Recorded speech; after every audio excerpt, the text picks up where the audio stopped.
नमस्कार दोस्तों, आपका स्वागत है। आज मैं आपको अमावस्या और पूर्णिमा, दो बहनों की कहानी सुना रहे हैं।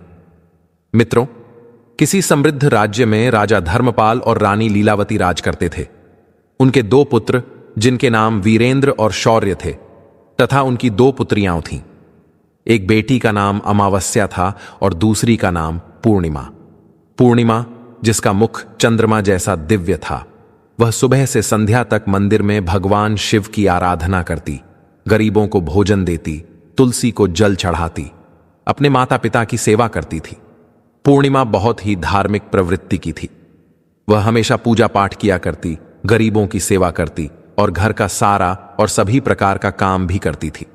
लेकिन वहीं दूसरी ओर अमावस्या, जिसे राजसी ठाठ पसंद थे, वह दिन भर श्रृंगार करती, नौकरों पर चिल्लाती, पूजा को व्यर्थ का कर्म कहती। अमावस्या को पूजा पाठ में कोई रुचि नहीं थी। वह न तो पूजा करती थी और न ही कोई काम करती थी। लेकिन दोनों बहनें एक दूसरे को बहुत प्यार करती थीं, क्योंकि पूर्णिमा का स्वभाव बहुत ही अच्छा था। हालांकि राजा रानी का व्यवहार पूर्णिमा के प्रति अच्छा नहीं था। वे अमावस्या और अपने दोनों पुत्रों को ज्यादा प्यार करते थे। धीरे धीरे समय बीतता गया और राजा रानी के बच्चे बड़े हो गए। फिर एक दिन की बात है, राजा ने अपने बेटों का विवाह कर दिया और अब बेटियों की शादी की बारी आई। तब सभी ने राजा से कहा, अब इनका विवाह कर दीजिए।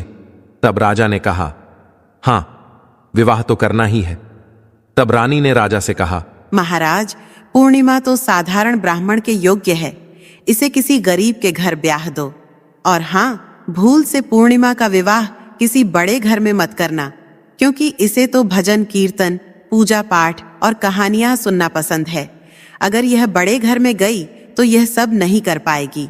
इसलिए इसकी शादी किसी गरीब के घर में ही कर दीजिए। तब राजा साहब ने कहा, ठीक है। फिर से रानी ने कहा, महाराज, अमावस्या भी तो विवाह के योग्य है। अमावस्या तो एक राजकुमारी जैसी है। इसके लिए भी वर देखिए और दोनों बहनों का विवाह एक साथ कर दीजिए। तब राजा ने पास के गांव के राजा के बेटे के साथ अमावस्या का विवाह कर दिया और उसी गांव के एक गरीब किसान के बेटे के साथ पूर्णिमा का विवाह कर दिया। जब राजा ने रानी को यह बताया तो वह बहुत खुश हुई। मित्रों, अब राजा और रानी ने बिना किसी विचार के अपनी ही बेटियों के बीच पक्षपात किया। रानी के कहने के अनुसार अमावस्या का विवाह धनवान राजकुमार से हुआ। उसे सोने चांदी की पालकी, नौकर चाकर दिए गए। वहीं दूसरी ओर बेचारी पूर्णिमा को एक किसान के घर भेज दिया गया। उसे केवल एक पुरानी साड़ी और बस एक तुलसी का पौधा दिया गया। तब रानी मन में सोचती हुई कहती हैं, अब देखते हैं कि पूर्णिमा गरीब किसान के घर कैसे रहती है। क्या वह वहां भी पूजा पाठ करती है? देखते हैं भगवान उसकी क्या और कैसे मदद करते हैं। अब उन दोनों की विदाई हो जाती है।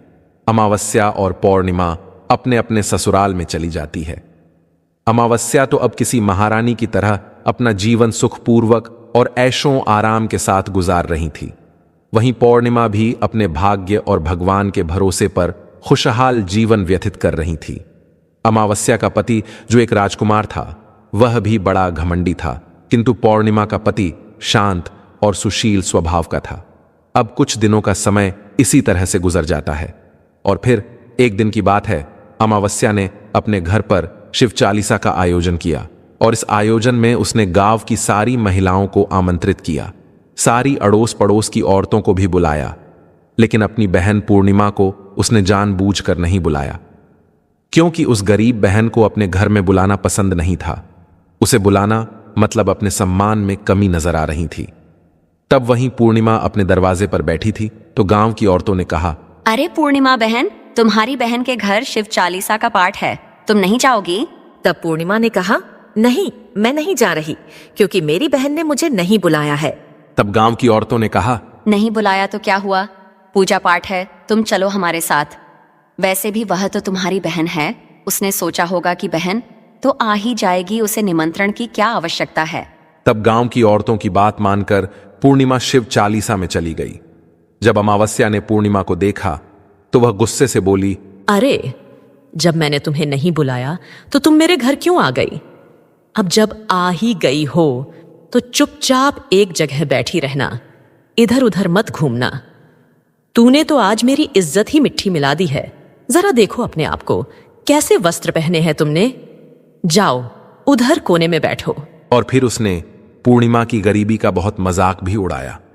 पूर्णिमा की आंखों से आंसू बहने लगे और वह भगवान शिव से प्रार्थना करने लगी। हे भगवान, मुझ पर आप कब कृपा करेंगे? आखिर मेरा कसूर ही क्या है? पूजा पाठ करना, गरीबों की सेवा करना, काम करना, क्या यह गलत है? हे भगवान, अब मुझ पर कृपा करो। थोड़ी ही समय के बाद इस तरह वह भगवान से विनती करती रही। शिव चालीसा पूरी हो गई और अमावस्या ने सबको प्रसाद दिया, लेकिन पूर्णिमा को प्रसाद नहीं दिया। अब निराश मन के साथ पूर्णिमा वहां से बिना प्रसाद के ही वापस अपने घर की ओर चली गई। मित्रों, रास्ते में वह सोचने लगी कि घर पर बच्चे प्रसाद मांगेंगे तो मैं क्या कहूंगी। फिर उसके मन में विचार आया, क्यों न मैं अपने भाई भाभी से मिलने अपने मायके चली जाऊं। फिर वह चलते चलते अपने मायके की तरफ बढ़ने लगी। तभी उसे एक तुलसी का पेड़ दिखा। वहां एक चबूतरा बना था जिस पर एक बूढ़ी मां बैठी थी। उन बूढ़ी मां ने पूर्णिमा से पूछा, बेटी, तुम कौन हो और कहाँ जा रही हो? क्या तुम मेरी एक मदद कर सकती हो? तब पूर्णिमा ने अपना परिचय दिया। फिर बूढ़ी मां ने कहा, बेटी, देखो, मेरा तुलसी का पौधा सूख रहा है। इसमें थोड़ा जल डाल दो और चबूतरे की सफाई कर दो तो थोड़ी ठंडक मिलेगी। अब पूर्णिमा ने तुलसी को जल डाला और बूढ़ी मां को भी स्नान कराया। उसने उनके चरण दबाए। फिर पूर्णिमा ने पूछा, माँ जी, और कोई काम है क्या? तब प्रसन्न होकर बूढ़ी मां ने कहा, नहीं बेटी, और कुछ नहीं। तुमने मेरी बहुत अच्छी सेवा की है। भगवान तुम्हारा भला करे। उन्होंने पूर्णिमा को खूब आशीर्वाद दिया और कहा, बेटी, जब तुम अपने मायके से लौटो तो मुझसे अवश्य मिलकर जाना। पूर्णिमा ने कहा, ठीक है मां जी, और वह आगे बढ़ गई। फिर चलते चलते रास्ते में उसे एक शिव मंदिर मिला। वहां भी एक चबूतरा था जिस पर एक बूढ़े बाबा बैठे थे। वे कोई और नहीं, स्वयं भगवान शिव थे। लेकिन पूर्णिमा ने उन्हें पहचाना नहीं और उन बूढ़े बाबा ने कहा, बेटी, तुम कौन हो? कृपया मेरी एक सहायता करो, बड़ा पुण्य मिलेगा। पूर्णिमा ने अपना नाम बताया। तब बाबा ने कहा, बेटी, क्या तुम इस मंदिर की सफाई कर दोगी? यह बहुत गंदा हो गया है, और मेरे नहाने के लिए 2 बाल्टी पानी भर देना तो तुम्हारा बहुत एहसान होगा। मेरा शरीर थक चुका है, इसीलिए अब मैं कोई भी काम नहीं कर पा रहा हूं। तब पूर्णिमा ने मंदिर की सफाई की, भगवान शिव की पूजा की और बाबा के लिए पानी भर दिया। फिर वह आगे बढ़ गई। फिर थोड़ा और आगे चलने पर उसे काली मां का मंदिर मिला। काली मां भी एक बूढ़ी मां के रूप में वहां बैठी थी। काली मां ने कहा, बेटी, तुम कौन हो? क्या तुम मेरी एक सहायता कर सकती हो? तब प्रसन्नता से पूर्णिमा ने अपना नाम बताया। तब बूढ़ी मां ने कहा, बेटी, यहाँ सब लोग पूजा पाठ करके चले जाते हैं, लेकिन कोई मंदिर साफ नहीं करता। देखो, मंदिर कितना गंदा हो गया है, जरा इसकी सफाई कर दो। अब पूर्णिमा ने मंदिर की सफाई की, मां का श्रृंगार किया और पूजा की। उसके बाद बूढ़ी मां को स्नान कराया और उनके पैर दबाए। फिर उस मां काली के रूप भेष में बैठी बूढ़ी मां का आशीर्वाद लिया और वह आगे बढ़ गई। फिर आगे चलने के बाद थोड़ी ही दूर चलने पर एक नदी मिली। वहां भी एक बूढ़ी मां बैठी थीं, जो कोई और नहीं बल्कि स्वयं गंगा मैया थीं। उन्होंने पूछा, बेटी, तुम कौन हो? कृपया मेरी सहायता करो। तब पूर्णिमा ने अपना नाम बताया। तब गंगा मैया ने कहा, बेटी, क्या तुम मेरी थोड़ी सेवा करोगी? तब पूर्णिमा ने गंगा मैया की भी सेवा की और आशीर्वाद लेकर आगे बढ़ गई। अंत में वह अपने मायके पहुंच गई। जब उसकी भाभियों ने उसे देखा तो बहुत खुश हुईं। उन्होंने पूर्णिमा का स्वागत किया और कहा, वाह, क्या बात है बहन जी, आप बहुत दिनों बाद आई हो। तब पूर्णिमा ने कहा, हाँ भाभी, आज मन हुआ सभी को मिलने का तो चली आई। तब भाभियों के साथ मिलकर पूर्णिमा ने अपने मायके में भी सारे काम किए। उन सभी ने खुशी खुशी एक साथ भोजन किया और रात को अलग अलग विषयों पर बातें भी की। फिर अगली सुबह जब वह जाने को तैयार हुई तो भाभी ने उसे एक लाल साड़ी दी और कहा, इसे पहन लो और जल्दी जल्दी आया करो, बहुत दिनों बाद आई हो। तभी पूर्णिमा ने लाल साड़ी पहन ली और 16 श्रृंगार कर लिया और एक भाभियों ने एक थैला भरकर उसे सामान दे दिया। उसे लेकर पूर्णिमा घर से निकल गई। मित्रों, चलते चलते रास्ते में वही नदी मिली जहां गंगा मैया बैठी थीं। उन्होंने कहा, बेटी, आ गई? अपने मायके से क्या लाई हो? पूर्णिमा ने थैला दिखाया और कहा, माँ जी, मेरे भाभीियों ने कुछ सामान दिया है। तब गंगा माँ ने भी एक थैला निकाला और उसे पूर्णिमा के हाथों में देते हुए गंगा मैया ने कहा, बेटी, यह लो मेरी और एक छोटी सी भेंट। यह बहुत भारी है, मैं इसे कहाँ रखूंगी? लेकिन याद रखना कि इसे रास्ते में मत खोलना, घर जाकर ही खोलना। तब पूर्णिमा ने कहा, ठीक है माँ जी, और वह आगे बढ़ गई। फिर थोड़ी ही देर के बाद वहीं काली माँ का मंदिर मिला। वहां भी बूढ़ी माँ ने पूर्णिमा को एक थैला दिया। अब उसके पास 3 थैले हो गए। फिर आगे बढ़ने पर वहीं शिव मंदिर मिला। वहां भगवान शिव ने भी उसे एक थैला दिया। अब 4 थैले हो गए। फिर चलते चलते वहीं तुलसी माँ मिली। उन्होंने भी एक थैला दिया। अब 5 थैले थे। जब पूर्णिमा अपने घर पहुंची तो उसने सभी थैले खोले। पहले थैले में खाने पीने की चीजें और कपड़े थे। दूसरे थैले में सोने चांदी के आभूषण थे। तीसरे थैले में धन संपत्ति थी। चौथे थैले में अनाज भरा हुआ था और 5वें में महंगे वस्त्र थे। अब पूर्णिमा के घर में किसी चीज की कमी नहीं थी। वह खुशी खुशी रहने लगी। फिर एक दिन पूर्णिमा ने सोचा कि क्यों न मैं शिव चालीसा का आयोजन करवाऊं, और उसने शिव चालीसा रखी और सबको बुलाया। वह न्योता देने के लिए अपनी बहन अमावस्या के घर भी गई। और फिर जब अमावस्या अपनी बहन के घर आई तो उसने घर पूर्णिमा में धन दौलत देखकर आश्चर्यचकित रह गई। उसने पूछा, अरे बहन, अचानक से तुम्हारे घर में इतना धन दौलत कैसे आ गया? तब शांत स्वर में प्रसन्नता से पूर्णिमा ने कहा, देखो बहन, जिस दिन तुमने चालीसा रखी थी तो मुझे नहीं बुलाया। फिर भी मैं बिना बुलाए तुम्हारे घर गई, लेकिन तुमने मुझे प्रसाद नहीं दिया। फिर मैं मायके गई और वहां से यह सब लेकर आई। अमावस्या ने कहा, अच्छा तो यह बात है। अब मैं भी जाऊंगी मायके।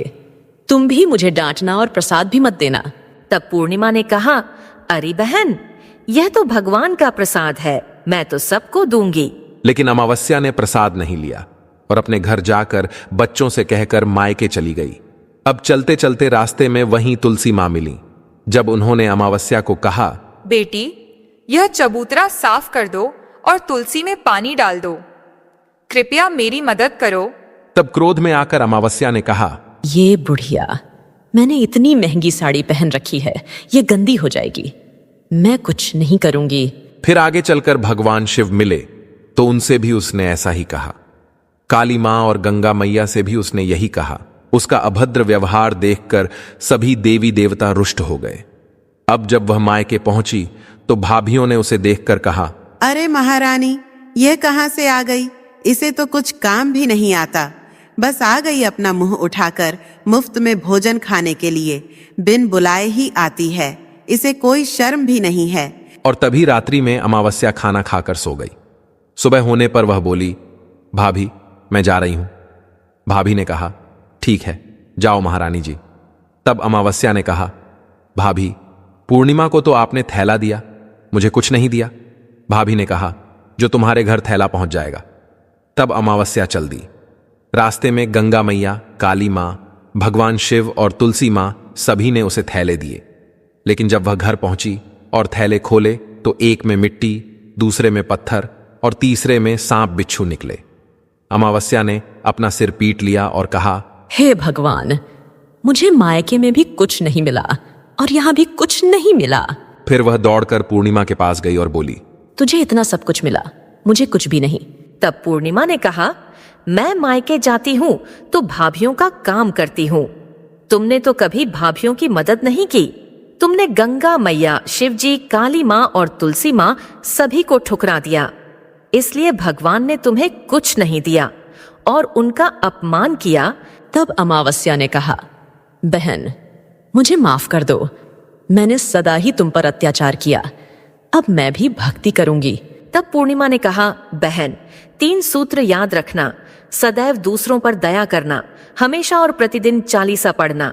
तीसरी बात, 108 बार ओम नमः शिवाय का जाप करना। इससे अब तुम्हारे सारे दुख दूर हो जाएंगे। घर आए लोगों की सेवा भी करना। अरे बहन, भगवान ने जो 3 सूत्र दिए हैं उन्हें प्रसाद के रूप में स्वीकार कर लेना और हृदय में बसा लेना। मैंने सच्चे मन से भगवान की पूजा की, सबकी मदद की, इसलिए मुझे सब कुछ मिला। तुम्हारे पास जो भी था वह तुम्हारे अहंकार के कारण खत्म हो गया। अब अमावस्या अपने घर गई और पूजा पाठ करने लगी। वह भगवान शिव से माफी मांगने लगी और धीरे धीरे उसकी भी परिस्थिति बदलने लगी। तो मित्रों, जय हो भगवान शिव की। अगर आपको यह वीडियो पसंद आया हो तो कमेंट बॉक्स में कमेंट करके जरूर बताइए। साथ ही इस वीडियो को ज्यादा से ज्यादा शेयर कीजिए और कमेंट में सच्ची श्रद्धा से ओम नमः शिवाय जरूर लिखें। आप सभी का